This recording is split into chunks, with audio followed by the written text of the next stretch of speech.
February 14, 2019. Dr. Eleanor Whitmore had been hiding in the Canadian Rockies for 8 years. That's exactly how long it took them to find her. The woman in the snow wasn't dying by accident. Eleanor knew that the moment she saw the face. Sarah Kane, 26 years old, daughter of the man Eleanor had killed on her operating table in Boston. Eleanor dragged Sarah inside anyway. Started and fought hypothermia. Saved her life. What happened when Sarah opened her eyes became the mistake that would destroy them both. Because Sarah didn't thank her. She smiled, and she said 5 words that proved Eleanor's exile had never been about hiding. "Hello, Dr. Whitmore. We've been waiting." The night Eleanor learned she wasn't a fugitive. The night Eleanor learned she was bait. Before we jump back in, tell us where you're tuning in from, and if this story touches you, make sure you're subscribed because tomorrow I've saved something extra special for you. Eleanor's hands didn't shake as she reached for the scalpel on her makeshift surgical tray. They should have. After 8 years of exile, 8 years of letting her surgeon's precision rust like everything else in this godforsaken cabin, her fingers moved with the same steady confidence that had once made her Boston General's most requested trauma surgeon. Sarah Kane's smile never wavered, even as blood seeped through the gauze Eleanor had packed against the gash in her abdomen. "You're going to bleed out if you keep talking," Eleanor said, her voice clinical, detached, the same tone she'd used in 1,000 emergencies, the same tone she'd used the night she let Richard Kane die. "Am I?" Sarah's eyes, her father's eyes, Eleanor realized with a chill that had nothing to do with the February wind howling outside, tracked every movement. Funny. I don't feel like I'm dying anymore. The IV drip Eleanor had started was working. Saline and glucose, basic field medicine, but enough to stabilize someone in the early stages of hypothermia. Sarah's core temperature had risen 3 degrees in the past hour. Her pulse was stronger. But the abdominal wound was the real concern. A clean slice, too precise for an accident, too shallow for a suicide attempt. Eleanor had seen enough knife wounds to know the difference. Where did this happen? She applied pressure to the wound, watching Sarah's face for tells. The nearest road is 12 miles down the mountain. No cell service for 20. You didn't walk here. Sarah's laugh was soft, almost musical. "Does it matter? You're going to fix me either way. It's what you do, isn't it, Dr. Whitmore? Save people who don't deserve it?" The words hit like a physical blow. Eleanor's jaw tightened, but her hands remained steady. She'd learned long ago to compartmentalize. Emotion was the enemy of precision. "Your father was dying before he reached my table," Eleanor said quietly. "Massive internal bleeding. I had maybe 10 minutes to choose," Sarah interrupted. "Between saving the man who destroyed your daughter with untested pharmaceuticals or letting him die. You chose justice." Eleanor's fingers stilled. In 8 years, she'd never heard anyone call it justice. The cabin fell silent except for the storm outside, and the steady drip of the 4th Eleanor had built this place to disappear. No electricity except for solar panels, no internet, no connection to the world that had branded her a murderer, just books on emergency medicine, enough supplies to patch herself up if she fell chopping wood, and the kind of isolation that was supposed to make a person invisible. She should have known it was too perfect. "How long?" Eleanor asked. "How long what? How long have you been watching me?" Sarah's smile widened. "My father died 8 years, 4 months, and 16 days ago. You disappeared 8 years, 4 months, and 12 days ago. We found you 8 years, 4 months, and 10 days ago." The precision of it made Eleanor's stomach turn. "We?" "The people who understand that some deaths require more than revenge. They require artistry." Sarah struggled to sit up, wincing as the movement pulled at her wound. "Do you know what I've been doing for 8 years, Dr. Whitmore?" Eleanor said nothing. "Medical school, trauma surgery residency, following in Daddy's footsteps, you might say. Except I chose the sharp end instead of the business end." Sarah's voice dropped to a whisper. "I've been learning from the best, learning how to save people, learning how to let them die, learning how to make it look like an accident either way." The scalpel felt heavier in Eleanor's hand. Outside, the storm intensified, rattling the cabin's windows. She was trapped here with this woman, this surgeon, until the weather cleared. Maybe longer. "What do you want?" Eleanor asked. "I want to show you something beautiful," Sarah said. She reached into her jacket, slowly, carefully, and pulled out a photograph. Eleanor didn't want to look, but her eyes betrayed her. The photo showed a young girl, maybe 16, with Eleanor's dark hair and serious expression. Emma, Eleanor's daughter, but Emma would be 24 now, not 16. "Recent picture," Sarah said softly. "Taken yesterday." Eleanor's blood turned to ice. "That's impossible. Emma died 6 years ago. Complications from your father's drugs. I was at her funeral." "Were you?" Sarah tilted her head. "Or did you see what we wanted you to see? Did you bury who we wanted you to bury?" The photograph trembled in Eleanor's hands. Emma looked healthy, alive, standing in front of a building Eleanor didn't recognize. But the eyes, those were definitely Emma's eyes. "Welcome to the game, Dr. Whitmore," Sarah whispered. "We've been saving the best move for last." Thunder cracked overhead, and the cabin's lights flickered. In the strobing darkness, Sarah's smile looked less human than predatory. Eleanor finally understood why she'd never been found in 8 years of hiding. She was never hiding at all. The photograph fell from Eleanor's fingers like a dead leaf, drifting to the rough-hewn floor where it landed face up beside a bloodstain that hadn't been there an hour ago. Emma's face stared back at her, older than the girl Eleanor remembered but unmistakably alive. The same stubborn chin, the same way of holding her head slightly tilted when she was thinking. Eleanor's knees gave out. She sank onto the edge of her cot, the scalpel clattering from her nerveless fingers. The sound echoed in the cabin like a gunshot. "That's not possible," she whispered. But even as the words left her lips, she was remembering things that had never quite fit. The closed casket at Emma's funeral, the way the hospital administrator had rushed the paperwork, how quickly the media attention had died down after Richard Kane's death, overshadowed everything else. Sarah watched her with clinical interest, the way Eleanor herself might observe a patient's vital signs. "Tell me about the funeral, Dr. Whitmore. What do you remember?" Eleanor's throat felt raw. "Emma died at Presbyterian. Kidney failure. Your father's experimental immunosuppressants had been destroying her system for months, and by the time we realized..." She stopped. The memory was a maze of grief and rage she'd spent years trying to forget. "But you never saw her body, did you?" The words hit like ice water. Eleanor's mind raced backward through that horrible week. Emma's condition deteriorating. The phone call from Presbyterian telling her to come immediately. Arriving to find Emma already gone, already prepared for burial. The nurses speaking in hushed tones about how peaceful she looked, how they thought it was best if Eleanor remembered her as she was. "We made it easy for you," Sarah continued, her voice almost gentle. "Grieving mothers don't ask hard questions, especially when they're planning murder." Eleanor's hands were shaking now. She pressed them against her thighs, feeling the worn denim of jeans she'd had for 6 years, the familiar calluses from splitting wood and hauling water. This cabin had been her penance, her exile, her tomb. Every morning for 8 years, she'd woken to the weight of 2 deaths, Richard Kane's and Emma's. One she'd caused, one she'd failed to prevent. "Where is she?" Eleanor's voice was barely audible. Sarah smiled. "Close. Closer than you think." Eleanor looked around the cabin as if seeing it for the first time. 24 feet by 16 feet of hand-hewn logs and bitter memories. The wood stove she'd installed herself, learning from YouTube videos on her ancient laptop before the isolation became complete. The surgical supplies she'd ordered online in those first months, telling herself she might need them, never imagining she actually would. The shelf of medical textbooks she'd read and reread until the pages fell apart, as if knowledge could fill the emptiness where her purpose used to be.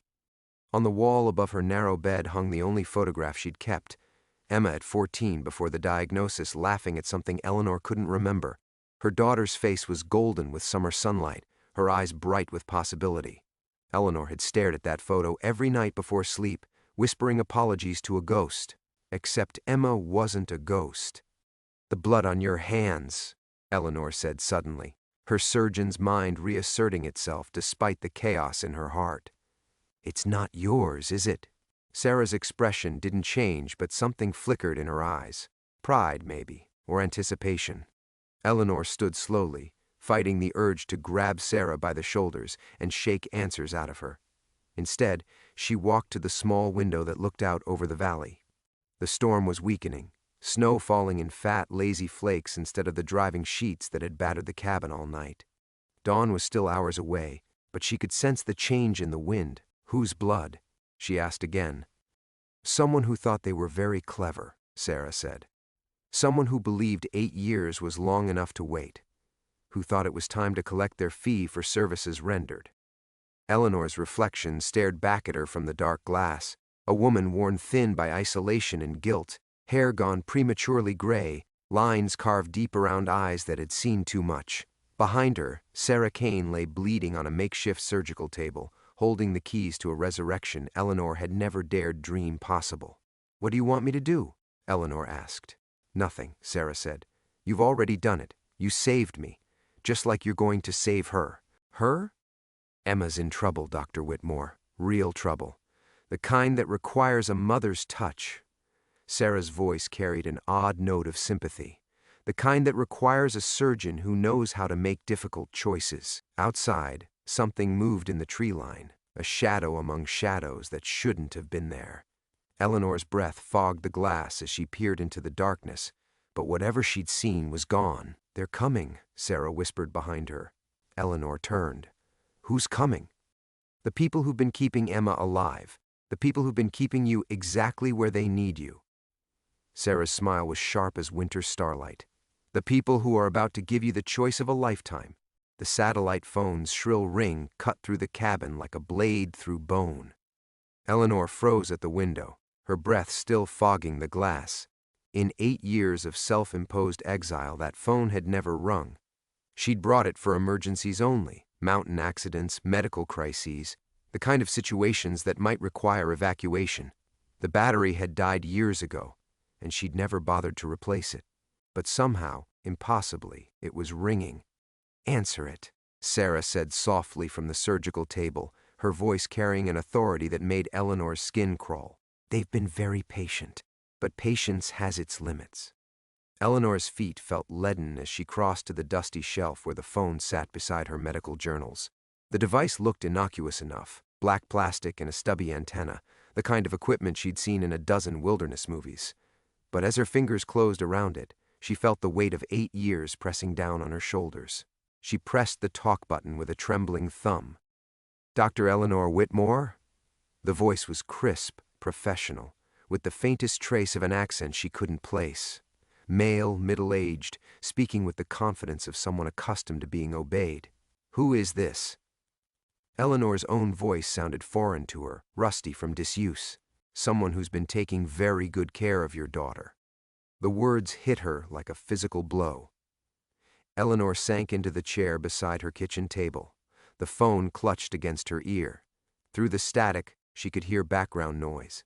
The soft beeping of medical equipment, the whisper of ventilators, the quiet efficiency of a hospital. "Prove it," Eleanor whispered. "Emma Catherine Whitmore, born March 15th, 2004. Scar on her left knee from falling off her bicycle when she was 7. Allergic to strawberries and latex. Has your stubbornness and your father's artistic hands." The man's voice never wavered. "Would you like me to continue, Dr. Whitmore, or shall we discuss more pressing matters?" Eleanor closed her eyes, feeling tears she hadn't allowed herself in years burning behind her eyelids. Every detail was correct, every intimate piece of knowledge that only a parent would know. "What do you want?" she asked, echoing the question she'd posed to Sarah only minutes before. "What I've always wanted, your complete cooperation." There was a rustling sound, as if someone was adjusting papers or consulting a file. "For 8 years, you've been exactly where we needed you, remote, isolated, grateful for the chance to disappear. But isolation was never the end game, Dr. Whitmore. It was preparation." Eleanor's gaze found Sarah, who was watching her with the intense focus of a predator studying wounded prey. The younger woman's smile had never faltered, even as blood continued to seep through the makeshift bandages. "Preparation for what?" "Tonight, a helicopter will land in the clearing below your cabin." You will board that helicopter with our associate M.S. Kane. You will be transported to a medical facility where your particular skills are required." The man's tone suggested he was reading from a script, reciting instructions that had been planned long in advance. "You will perform surgery on a patient whose survival is critical to our operations. If you succeed, you will be reunited with your daughter.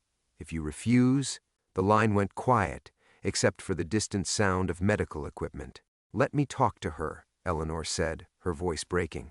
"Let me talk to Emma." "I'm afraid that's not possible at the moment. Emma is sedated, preparing for a procedure of her own. Nothing life-threatening, you understand. Simply insurance that you'll make the correct choice." Eleanor's free hand clenched into a fist. The surgeon in her understood the implication immediately.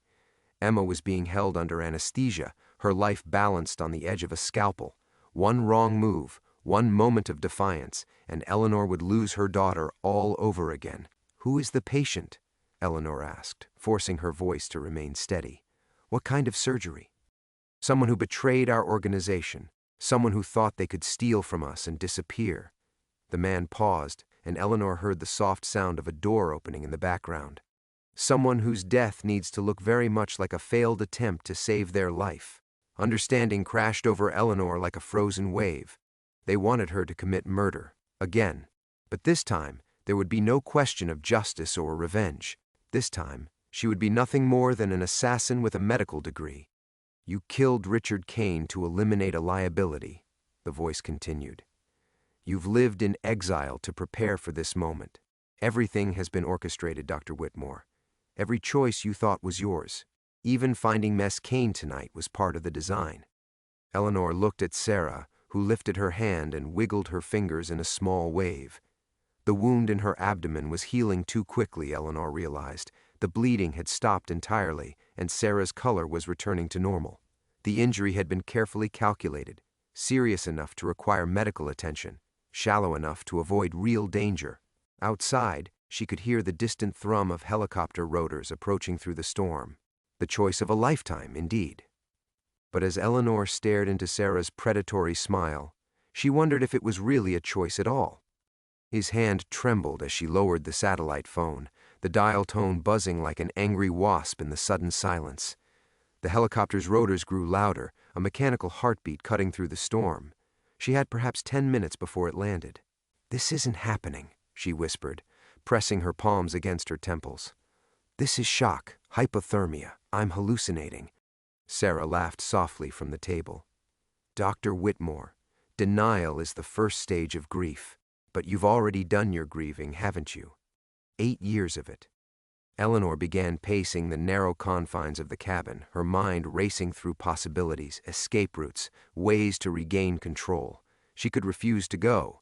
She could barricade the door, wait for the storm to pass, try to reach the authorities. But even as the thoughts formed, she knew they were fantasies. These people had orchestrated 8 years of her life without her knowledge. They had Emma. "There has to be another way," Eleanor muttered, more to herself than to Sarah. She moved to her medical supplies, hands automatically checking inventory. Morphine, enough to sedate someone Sarah's size. Epinephrine, enough to restart a stopped heart or stop a beating one. The tools of salvation and destruction, side by side in neat rows. Sarah was studying her with clinical interest. "You're thinking about drugging me, leaving me here while you run." She shifted on the table, wincing slightly. "It won't work. They have people positioned all along the mountain roads. Have had for years." "Years?" Eleanor spun to face her. "How long have you people been planning this?" "Since the moment you let my father die." Sarah's voice carried no anger, only a strange professional pride. "You think you were hiding, but you were auditioning. Every medical emergency you handled, old Henry Morrison's heart attack 3 winters ago, that hiker with the compound fracture last summer, we were watching, evaluating, making sure your skills hadn't deteriorated." The helicopter sound was deafening now, circling the cabin. Eleanor could see its searchlights sweeping across the snow through her windows, turning the world outside into a harsh black and white photograph. She thought of Morrison, the grizzled local who'd collapsed on her doorstep clutching his chest. She'd worked on him for 40 minutes in this very cabin, manually compressing his heart until she could get him stable enough for evacuation.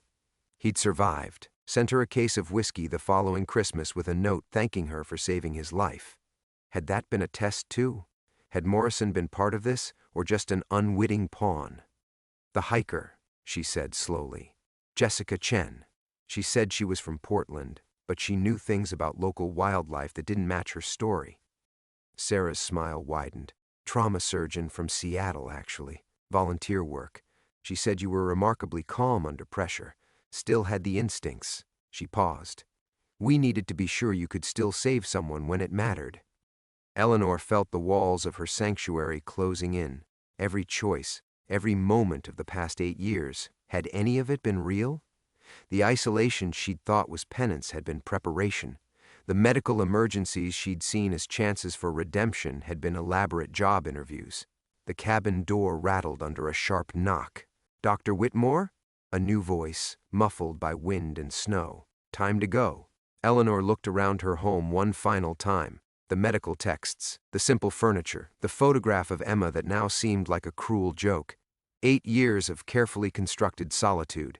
And it had all been an illusion. She moved toward the door, then stopped. Wait. She turned back to Sarah. The blood. You never told me whose blood. Sarah's expression shifted slightly, the predatory smile faltering for just a moment. Dr. Marcus Webb. The name hit Eleanor like ice water. Webb had been her mentor, the surgeon who'd taught her that medicine was about making impossible choices under unbearable pressure. He'd testified at her hearing after Richard Kane's death, defending her actions even as the medical board stripped away her license. Marcus is here? Eleanor's voice was barely a whisper. Was here. He's been tracking our organization for 2 years. Got too close. Sarah's voice carried something that might have been regret. He came to warn you. To extract you before tonight. Another sharp knock. Dr. Whitmore, we're on a schedule. Eleanor felt something break inside her chest. Marcus had tried to save her, and she wasn't even here to help him. How many other people had suffered because of choices she'd made 8 years ago? How many had died trying to clean up the mess her revenge had created? He asked about you at the end, Sarah said quietly. Asked me to tell you something. What? That Emma never stopped believing you did the right thing. The door opened before Eleanor could respond, and the storm rushed in, carrying with it the scent of snow and diesel fuel and the metallic tang of rotor wash. 2 figures in tactical gear stood silhouetted against the helicopter's searchlight, their faces hidden behind night vision goggles. Eleanor had run out of choices. Perhaps she'd never had any to begin with. The tactical team moved with mechanical precision, one covering the door while the other stepped inside. Snow swirled around them like ghosts, and Eleanor felt the cabin's warmth bleeding out into the storm. She'd spent 8 years making this place impenetrable against the cold, and it took 30 seconds for strangers to undo everything. Dr. Whitmore. The lead figure's voice was distorted by the storm and his equipment, but she caught the accent. Eastern European, maybe Russian. You have 2 minutes to gather what you need. Eleanor's mind reeled. 2 minutes to pack up a life, however hollow that life had been. She moved automatically toward her medical bag, muscle memory guiding her hands as she checked supplies. Surgical instruments, sutures, antibiotics, the basic tools of her trade that she'd maintained despite having no license to practice. But her eyes kept drifting to the photograph on the wall. Emma at 14, laughing at something Eleanor could no longer remember. How many times had she stared at that image, whispering apologies to a daughter she'd believed was dead? How many nights had she traced those features with her eyes, memorizing every detail of a face she'd never see again? Except Emma was alive, had been alive all this time. 1 minute, doctor. Sarah was being helped off the makeshift surgical table by the second operative, her movements too fluid for someone who'd supposedly been bleeding out an hour ago. The wound in her abdomen was barely visible now beneath the bandages. A stage magician's trick, Eleanor realized. Pain and blood without genuine danger. You knew Marcus Webb, Eleanor said suddenly, her voice cutting through the helicopter noise. You spoke about him like you'd met. Sarah paused in the doorway, snowflakes catching in her dark hair. He was a good man, stubborn like you. kept asking questions about Emma's death certificate, about the cremation records. He figured out they were forgeries 2 months ago. Eleanor's hands stilled on her medical bag. What happened to him? We gave him the same choice we're giving you. Save someone we needed dead, or watch Emma die for real this time. Sarah's smile was arctic. He chose differently than you did 8 years ago. He chose his principles over a life. The words hit Eleanor like shrapnel. Marcus had died protecting Emma, the same Emma that Eleanor had unknowingly condemned with her choice to kill Richard Kane. The web of consequences stretched back through the years, each decision spawning new tragedies, new debts that could never be paid. "Where is his body?" Eleanor whispered. "Still warm," the lead operative said, checking his watch. "Time's up, Doctor." Eleanor grabbed the photograph from the wall, her fingers leaving marks on the dusty glass. Emma's face seemed to shimmer in the harsh light from outside, and for a moment Eleanor could swear her daughter was trying to tell her something. A warning, maybe, or forgiveness. They stepped out into the storm, and the cold hit Eleanor like a physical blow. The helicopter squatted in the clearing like a predatory insect, its rotors whipping snow into blinding spirals. She'd watched this same clearing through her windows for 8 years, seen deer graze here in summer, observed the slow wheel of seasons that marked her exile. Now it felt like a trap that had finally sprung shut. As they approached the aircraft, Eleanor caught sight of something dark against the white snow near the tree line. A body face down, wearing the kind of heavy winter coat that someone from the city might buy for a rescue mission in the mountains.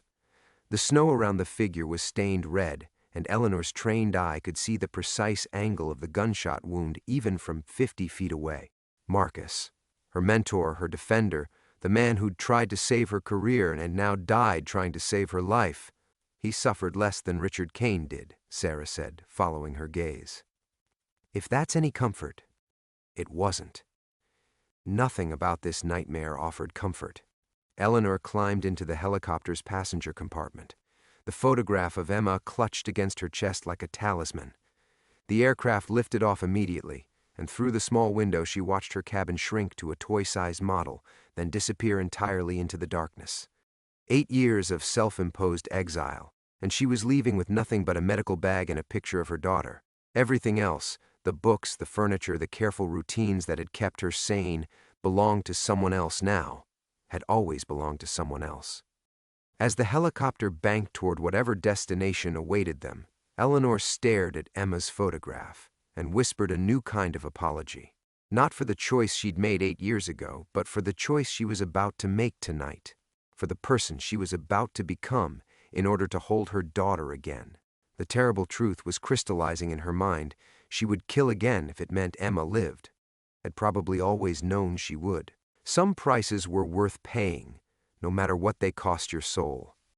The helicopter's cabin was sparse and functional, smelling of jet fuel and something else, something medicinal that Eleanor couldn't quite identify. Sarah sat across from her, no longer bothering to maintain the pretense of injury. The bandages around her abdomen had been discarded, revealing unmarked skin beneath. Eleanor clutched Emma's photograph tighter, studying her daughter's face in the dim cabin lighting. Something nagged at her about the image, a detail she'd never noticed in 8 years of obsessive examination. "How long?" Eleanor asked, not looking up from the photograph. "How long what?" Sarah's voice was different now, stripped of the vulnerability she'd performed so convincingly in the cabin. "How long has she been alive?" Sarah tilted her head, considering. "That's not the right question, Dr. Whitmore." Eleanor's eyes snapped up. "What is the right question?" "The right question is, how long has she been Emma?" The words hung in the air between them, meaningless at first, then slowly taking shape into something that made Eleanor's breath catch. She looked down at the photograph again, her surgeon's eye suddenly cataloging details with clinical precision. The scar on Emma's left knee, too clean, too symmetrical. The way her daughter held her left shoulder slightly higher than her right, a posture Eleanor had attributed to adolescent awkwardness but now recognized as something else entirely. The shape of Emma's hands in the photograph, long-fingered and elegant, nothing like Eleanor's own stubby surgeon's fingers or her ex-husband's thick artist's hands. "You're lying," Eleanor whispered. But even as she said it, she knew it wasn't true. Sarah reached into her jacket and withdrew another photograph, this one older, creased from handling. She held it out to Eleanor, who took it with trembling fingers. It showed the same girl from Eleanor's treasured photograph, but younger, maybe 12 years old, standing beside a man Eleanor recognized with sick certainty. Richard Kane, very much alive, his arm around the shoulder of a girl who was definitely not Emma Whitmore. "Meet Natasha Kane," Sarah said softly. Richard's other daughter, the one he kept hidden from his legitimate family, from his business associates, from everyone, including you. Eleanor stared at the photograph, her mind reeling. The girl she'd been mourning for 8 years, the daughter she'd believed was dead, the face that had haunted every moment of her exile. It had never been Emma at all. "Where is my daughter?" Eleanor's voice was barely audible over the helicopter's rotors. "That's the beautiful part," Sarah said, and her smile was genuinely warm now, filled with an emotion that might have been pity. "Emma Catherine Whitmore died in that car accident 8 years ago, exactly like we told you. We never lied about that." The revelation hit Eleanor like a surgical blade sliding between her ribs, precise and devastating. She thought of all the nights she'd stared at the photograph, whispering apologies to a stranger's child. All the guilt, all the desperate hope that had sustained her through 8 years of isolation, built on a foundation of nothing. "But you said you had her," Eleanor managed. "The medical equipment, the details about her life." "We have her medical records, her dental records, her DNA profile." Sarah leaned forward, her eyes bright with something that looked like excitement. "We've had them since the night she died. Richard Kane was very thorough about collecting leverage on the people he did business with." Eleanor felt the helicopter banking sharply, beginning what felt like a descent. Through the small window, she could see lights in the distance, a compound of some kind, buildings arranged around a central courtyard. "You killed my daughter to get to me," Eleanor said, the words coming out flat and emotionless. "No," Sarah said, and for the first time she sounded genuinely surprised. "We didn't have to kill Emma. You did that yourself." Eleanor's hands went numb. The photograph of Natasha Kane slipped from her fingers, fluttering to the helicopter's floor. "What are you talking about?" "The experimental drug trial. The one that destroyed your relationship with Emma, made you so desperate for money that you started taking Richard Kane's contracts." Sarah's voice was patient, almost gentle. "The trial that Emma begged you not to participate in because she was afraid of the side effects." Eleanor remembered the argument that had lasted for weeks, Emma pleading with her not to take the pharmaceutical company's money, not to let them use her as a test subject for their new anxiety medication. Eleanor had dismissed her daughter's concerns as teenage dramatics. "The car accident happened because Emma was coming to see you," Sarah continued. "She'd decided to forgive you for the drug trial. She was driving to the hospital in the middle of a storm because she didn't want you to spend another night thinking she hated you." The final piece clicked into place, and Eleanor understood with crystalline clarity why she'd been chosen for this elaborate game. Not because she'd killed Richard Kane, that had just been the catalyst. She'd been chosen because she'd already proven she could destroy the thing she loved most through her own arrogance and stubbornness. "The person you want me to kill," Eleanor said. "Who is it?" Sarah's smile was radiant. "Someone who thinks they can save you from yourself, just like Emma did. Someone who's been tracking our organization because they believe you're worth saving." The helicopter touched down with a slight bump, and Eleanor heard the rotors beginning to wind down. Through the window, she could see figures approaching across the snow-covered courtyard. "Dr. Marcus Webb is still alive, Dr. Whitmore, but not for much longer." Eleanor's blood turned to ice in her veins. "You said he was dead. You showed me his body." "We showed you a body." Sarah was already moving toward the helicopter door as the rotors wound down to silence. "Dr. Webb is very much alive, though he won't be for long unless you do exactly what we tell you." The cabin door slid open, and Arctic air rushed in, carrying with it the sounds of the compound, generators humming, voices calling out orders, the distant bark of dogs. Eleanor remained frozen in her seat, clutching the photograph that wasn't Emma, processing the magnitude of the deception. 8 years of guilt over a daughter she'd never truly lost because that daughter had never been hers to begin with. 8 years of self-imposed exile, believing she was hiding from justice, when she'd actually been preparing for this moment. Every medical emergency, every life she'd saved in her cabin, all of it had been orchestrated to ensure her skills remained sharp. "Dr. Whitmore," the voice came from outside the helicopter, heavily accented. "Please step down. We have someone you need to see." Eleanor forced herself to move, her legs unsteady as she climbed down onto the frozen ground. The compound was larger than it had appeared from the air, a collection of modern buildings arranged around a central courtyard, all of it illuminated by harsh floodlights that turned the falling snow into sheets of silver. She could see armed guards at strategic positions, their breath steaming in the cold. This wasn't some improvised kidnapping operation. It was a military-grade facility that had been here for years, hidden in the Canadian wilderness like a cancer. "This way, doctor." They guided her across the courtyard toward what looked like a medical facility. Through the windows, Eleanor could see equipment that made her heart race. Surgical suites, monitoring devices, the kind of setup that cost millions and required expert maintenance. Whatever they were planning, they'd spared no expense. The building's interior was climate-controlled and sterile, a stark contrast to the wilderness outside. Eleanor's surgical instincts cataloged everything automatically: the quality of the lighting, the placement of equipment, the smell of antiseptic that never quite masked the underlying odor of fear and pain. "He's been asking for you," Sarah said, walking beside her down a corridor lined with observation windows. "Keeps insisting you won't go through with it, that you've learned from your mistakes." Eleanor stopped walking.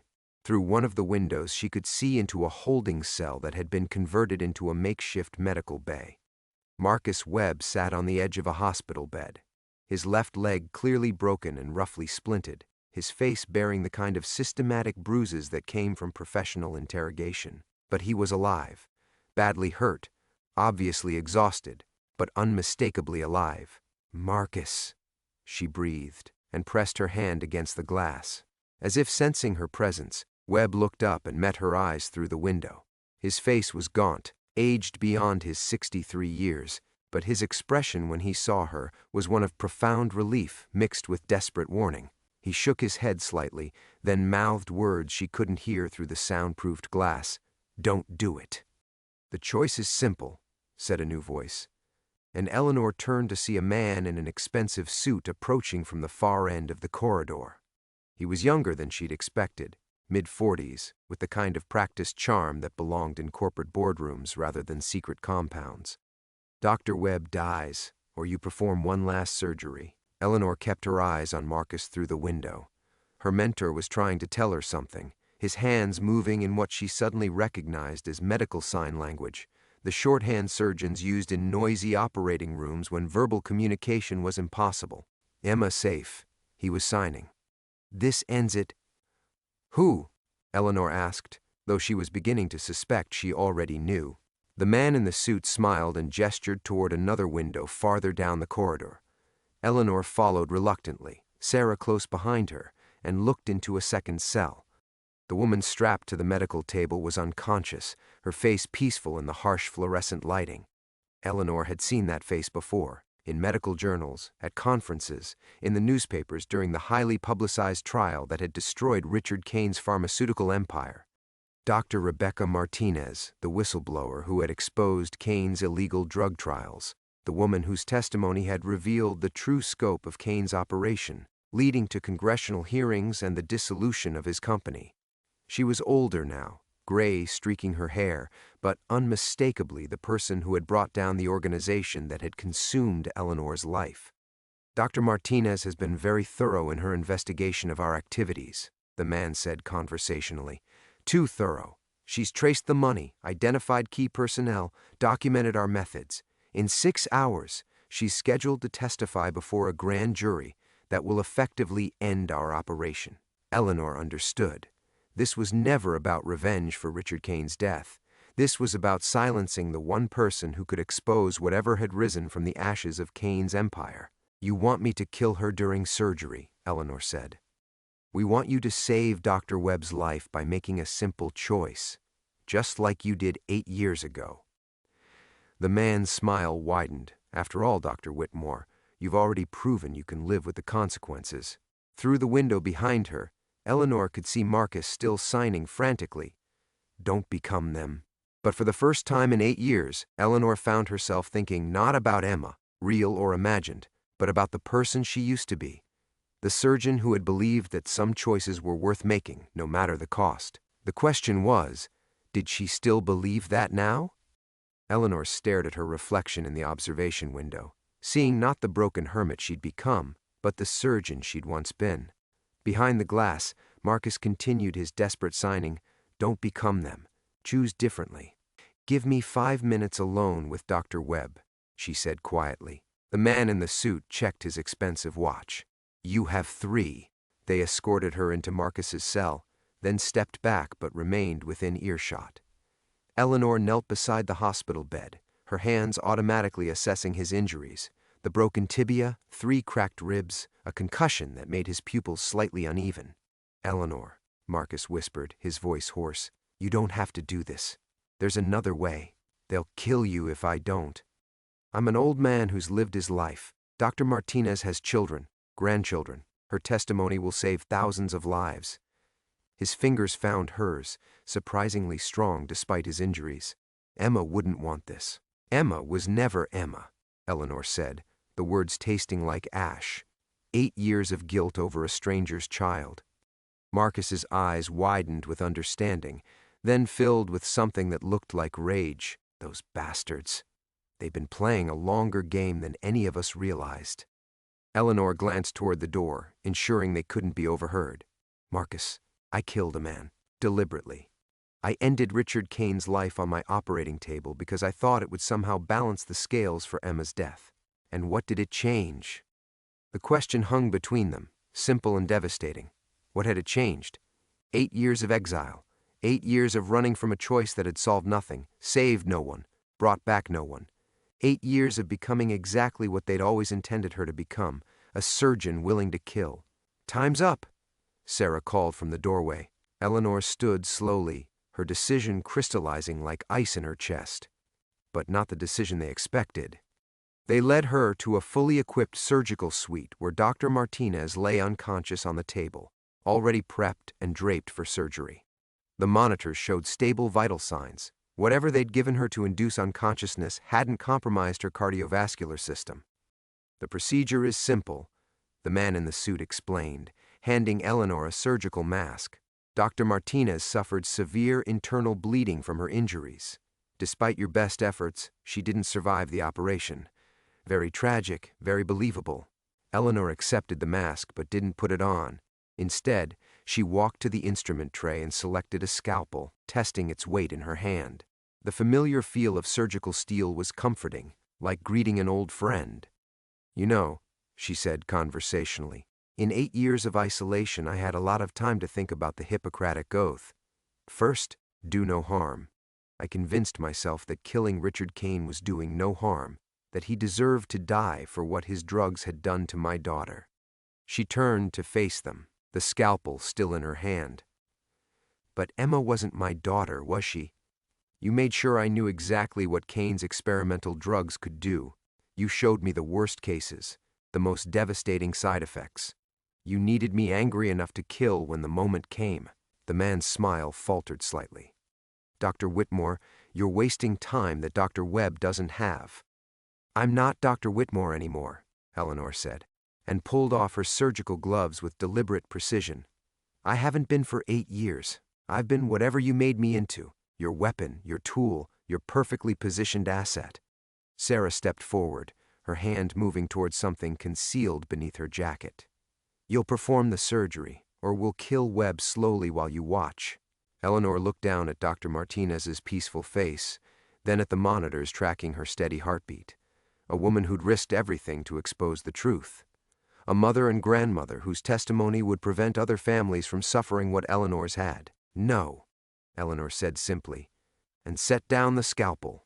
The word seemed to echo in the sterile room, carrying with it 8 years of grief, guilt, and carefully orchestrated manipulation. For the first time since Emma's death, the real Emma's death, Eleanor felt something approaching peace. Dr. Martinez will wake up in about 20 minutes, she continued, noting the alarm spreading across their faces. The sedative you used is short-acting, probably pentobarbital. She'll be groggy but functional, more than capable of giving her testimony. The man in the suit nodded to Sarah, who drew a pistol from beneath her jacket. Then you've just killed your mentor. Eleanor thought of Marcus, beaten and broken but still fighting for what was right. She thought of the real Emma, driving through a storm to forgive her mother's mistakes. She thought of Dr. Martinez's grandchildren, who deserved a world where people like Richard Kane couldn't poison them with impunity. Then I've finally chosen correctly, Eleanor said, and meant it. The last thing she saw before the gunshot was her own reflection in the surgical lamp, no longer a broken hermit or a willing weapon, but a doctor who had remembered what it meant to heal. The darkness that followed the gunshot wasn't the peaceful void Eleanor had expected. Instead, it was punctuated by shouting, running footsteps, and the sharp crack of automatic weapons fire echoing through the compound's sterile corridors. Eleanor opened her eyes to find herself on the surgical suite floor, her shoulder burning with pain but her mind surprisingly clear. Above her, chaos had erupted. Federal agents in tactical gear were streaming through the doors, and Sarah Kane lay motionless beside an overturned instrument tray, her pistol skittering across the polished floor. "Dr. Whitmore, can you hear me?" The voice belonged to a young paramedic whose face swam in and out of focus. "You've been shot, but the bullet passed through clean. We need to get you stabilized." Eleanor tried to sit up, her surgical instincts overriding the shock. "Dr. Martinez, is she?" "She's fine. Sedated but unharmed. Dr. Webb is being treated for his injuries, and he's stable." The paramedic pressed a gauze pad against Eleanor's shoulder wound. "He's the one who led us here. GPS tracker sewn into his jacket lining. He's been working with federal investigators for months." The irony wasn't lost on her. Marcus, her mentor who had taught her that medicine was about saving lives, had saved hers in the end. 3 days later, Eleanor sat in a hospital room in Calgary, her arm in a sling, watching snow fall past her window. The view reminded her of her cabin in the mountains, that strange sanctuary that had been both prison and refuge for 8 years. She would never see it again. The authorities had seized it as evidence, along with everything else connected to the organization that had orchestrated her exile. Marcus knocked softly on the doorframe before entering. His leg was in a cast, and he moved carefully with the aid of crutches, but his eyes held a clarity she hadn't seen in years. "How are you feeling?" he asked, settling into the visitor's chair with a slight grimace. "Like I've been living someone else's life," Eleanor said honestly. 8 years of guilt over a daughter who wasn't mine. 8 years of believing I was hiding when I was actually being positioned. She turned from the window to meet his gaze. "How long have you known?" "About the organization? 2 years. About Emma's real identity?" Marcus sighed heavily. 6 months. The FBI showed me the photographs when they asked for my help tracking you down." Eleanor absorbed this, feeling strangely numb. So the real Emma Kane died in that car accident 8 years ago, and her father used her death to manipulate me into killing him. He wanted to die? Richard Kane was dying of pancreatic cancer. 6 months to live, maybe less. But his organization would have continued without him, and Dr. Martinez was getting close to exposing them. Marcus adjusted his position, wincing. Kane needed a martyr's death to justify their escalation, and he needed you compromised enough to be their weapon when the time came. And I played my part perfectly. Until the end. Marcus leaned forward, his expression earnest. "Eleanor, you chose differently when it mattered most. You remembered who you were beneath all their manipulation." The words should have brought comfort, but Eleanor felt only a profound exhaustion. 30 years of practicing medicine, Marcus. 30 years of saving lives. And in the end, I'll be remembered as the surgeon who killed her patient. You'll be remembered as the woman who stopped a criminal organization from silencing a whistleblower. Dr. Martinez's testimony led to 17 arrests and the seizure of assets worth $200 million. Marcus reached into his jacket and pulled out a sealed envelope. "This came for you this morning." Eleanor recognized the official letterhead of the Medical Board of Canada. Inside was a formal letter restoring her medical license, contingent on completing a supervised residency period and psychological evaluation. The charges against her in Richard Kane's death had been dropped in light of new evidence about the circumstances. "They're offering you a chance to practice again," Marcus said softly. "Dr. Martinez specifically requested that you be considered for a position with her foundation. They need trauma surgeons willing to work in underserved communities." Eleanor set the letter aside and returned to watching the snow. After 8 years of isolation, the thought of returning to surgery, to hospitals, to the controlled chaos of saving lives, felt both terrifying and impossibly distant. "I don't know if I remember how to be a doctor," she admitted. "You saved Dr. Martinez by refusing to operate. You saved thousands of future victims by letting her live to testify. You saved yourself by choosing healing over harm." Marcus struggled to his feet, preparing to leave. "You never stopped being a doctor, Eleanor. You just forgot for a while." After he left, Eleanor remained by the window as afternoon faded to evening. Somewhere in the growing darkness, Dr. Martinez was at home with her grandchildren, alive because Eleanor had finally chosen correctly.